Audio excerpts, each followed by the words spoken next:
Man kept hearing strange noises under driveway. Look what he found inside.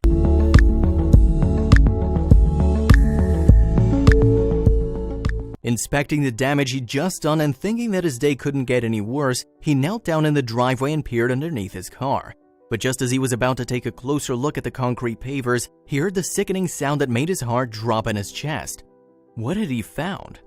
When buying a new house, you never know what you're getting yourself into, but 37-year-old Simon Marks just couldn't resist when he found a house for a bargain price in Luton, England.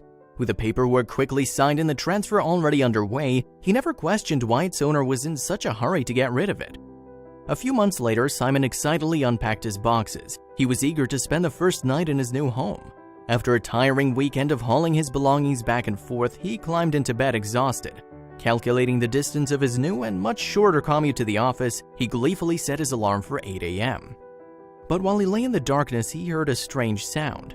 Trying not to breathe, he listened intently, and then he heard it again. It was coming from outside. It was a dull and muted sound like gravel scraping on metal. Curious, he got up and poked his head out of the window, scanning the garden below, but nothing moved and all was silent again. Shrugging his shoulders and climbing back into bed, he had no idea that something was shifting under his new home. The next morning, Simon threw his black Vauxhall Zafira into reverse, but instead of backing out of the driveway, the car lurched forward. Cursing, he tried again, but the wheels seemed to be stuck on something. Revving the engine until the car jumped backward, he let out a sigh of relief. But when he got out to see what stuck under the front wheel, his stomach dropped. Kneeling down to take a closer look, Simon saw that the pavers of the driveway had cracked. And then right before his eyes, the driveway began to cave in. He jumped back as the pavers broke with a sickening snap, then the concrete crumbled and fell into the earth. But as the dust began to settle, the crack in the ground revealed something truly unnerving. Now, Simon knew that his house had been built in the 1970s by the elderly couple who'd lived there previously, but this definitely hadn't been on the house plans. When he was sure that it was safe to put his weight on the surrounding pavers, he lay down on his stomach and inched forward. Seeing a glint of something in the earth, he fetched a trowel and began to dig. The dirt gave way easily, and soon he could see a piece of metal sticking out from the soil. He uncovered it with his hands until he was able to get a grip on it, and then he pulled with all his might. But the rusted piece of metal wouldn't budge no matter how hard Simon pulled. He decided to try to dig around the mysterious object to free it from the earth. As he began to uncover more and more of the piece of metal, he saw it was attached to something. When Simon had first seen the black hole opening up, his mind began to race with visions of his car and, even worse, his entire house being swallowed by a giant sinkhole. But when he looked closer and saw the glint of a man-made object underneath, he knew he was dealing with something far more sinister. He pulled out his phone and called for backup. Simon's father, Gerald, raced to the scene, and without any professional tools or equipment, the pair got to work. They carefully began to remove the cracked concrete around the piece of metal, revealing a rectangular hole in the ground. There, descending into the darkness, was a rusty ladder. Now they were beginning to feel uneasy. Why had the secret passageway been hidden underneath the driveway? Where did it lead? There was only one way to find out. Simon had done his research before buying the old house. He was all too aware that ordnance surveys wouldn't shed any light on the mysterious passageway hidden beneath his driveway. According to the reports, there had been nothing but empty land there before the home was built. A shiver ran down his spine as they began to dig. They dug out shovelful after shovelful of the densely packed mud and carted it away in buckets. The pile of earth beside them grew larger by the hour, and soon the pair had painstakingly excavated around 5 feet of dirt, enough for them to climb down the ladder and investigate. And what they found would shed some light on the house's eerie past. As Simon climbed halfway down the ladder, a strange feeling crept over him. He didn't want to go any further. What if it wasn't safe? He ran back to the house to fetch his selfie stick. With his phone firmly attached, he lowered it into the hole. On the phone screen, he saw that the underground passageway was hiding 2 rooms. Gerald thought he knew what they were looking at immediately, but he had to be sure. Simon had purchased the property in question for around $500,000, but the land had been used for something else long before the house was built here.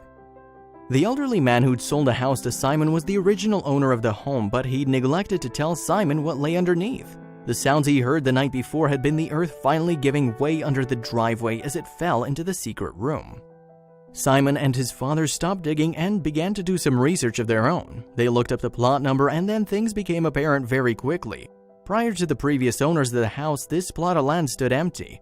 but Gerald quickly pointed out that the land was situated in a strategic place in the town. But even more telling was the period in which the house had been built. "My dad saw it and instantly said it's an air raid shelter," Simon said. "We Googled it and found there are quite a few in this area." After conducting some research, Simon found out that the shelter had been built during World War II. The previous owner must have known it was there, and when he built the house and put a garden in, he must have filled it in, Simon told the reporters. In 1938, during World War II, a man by the name of Sir John Anderson was tasked with preparing the country for war. It was his duty to come up with a strategy to protect Britain's citizens from the impending onslaught and the bombings that he knew were coming. So he devised an ingenious plan to ensure the civilians' safety. Sir John Anderson and his team of engineers planned and helped to create cheap and simple underground shelters that could be easily buried in people's backyards. The close proximity meant that British citizens could seek shelter at a moment's notice. These structures' walls were constructed from lightweight and flexible metal, a better alternative to concrete. Over 2 million of these bomb shelters were scattered around the country, but what Simon had found was not one of these. Just by looking at the chamber that Simon had found, Gerald could immediately tell that it wasn't an Anderson-designed bomb shelter, but it had indeed been built around 1938, not long after a bomb landed in the area near Luton. Citizens in the area were frightened when they learned that their small city was now a target. They had to find a better way to stay safe. The community came together and quickly devised a plan to create a community shelter that was built to better withstand the air raids. Gerald could tell that the shelter that they uncovered was definitely not an Anderson one. It had at least 2 rooms and was constructed from bricks and concrete. And as Simon and Gerald dug deeper into the shelter, they discovered some unusual artifacts. In one of the hidden rooms, Simon and Gerald found a newspaper clipping. The Herald newspaper dated from the days of World War II, and one of the headlines read, "Luton Airport, is this the end?" While other articles detailed the goings-on of daily life in the war-torn country. This artifact offered a rare glimpse into British life during the war, but it wasn't the only relic they found. Simon and Gerald also found evidence that proved that the bomb shelter had once been stocked up with food and water to sustain the people who hid there. After all, people who were held up in underground shelters could be stuck there for days at a time. "It's incredible to think it's all been made by hand," Simon later told reporters. The concrete walls of the underground shelter had been reinforced by brick and mortar, which created a further buffer to protect it from the raids from above. But even after Simon and Gerald finally unearthed the monumental discovery, their work still wasn't done.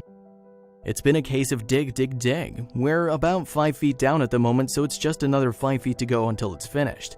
I think we're gonna have to get a skip in because there's so much rubbish to get rid of, Simon stated. Then the pair made another discovery. One of the walls has been bricked up. I'm 90% sure we won't find out any more rooms, but we don't know. They might have bricked up one of the walls when the house was built to make way for the foundations, Simon told reporters. If that's the case, we'll just have to leave it, he added. But it wasn't long before the discovery went viral.